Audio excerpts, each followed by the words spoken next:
Okay, go. Cinematic. Good morning, everyone. Since we were young, we were often asked one question: what do you want to be when you grow up? We were taught to dream in job titles, to be a programmer, an engineer, a teacher, or a doctor. Before studying at Asian Learning Center, I also thought this way.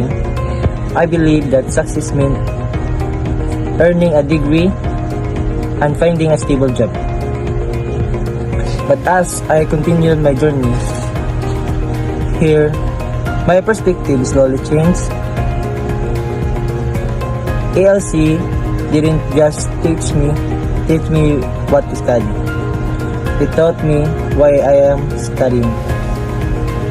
In the TVL's ICT strand, especially in computer programming, we learn more than technical skills. We learn how to analyze problems and think critically and turn ideas into solutions. Coding is not just about typing or computing or computers. It is about people. It is about making systems better, helping communities, and solving real-world problems. That is when I realized a powerful truth. An education is only as valuable as the purpose you attach to it.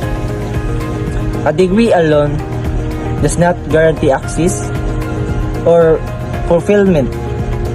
What really matters is how we use the knowledge, skills, and values we gain from school. Education becomes meaningful when it is driven by purpose, when it pushes us to serve, to innovate, and create change. Beyond the degree, ALC helps us understand that life is not just about building a career, but about designing a life where learning never stops, where failure becomes a lesson, and where success is measured not only by achievements but by impact. So instead of asking, what do I want to be? Let us start asking, what problems do I want to solve? Because when we focus our purpose, our education becomes more than preparation for a job. It becomes preparation for a life.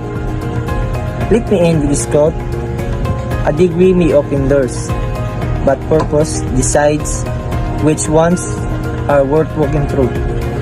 Design a life with meaning, not just a career with a title. Thank you.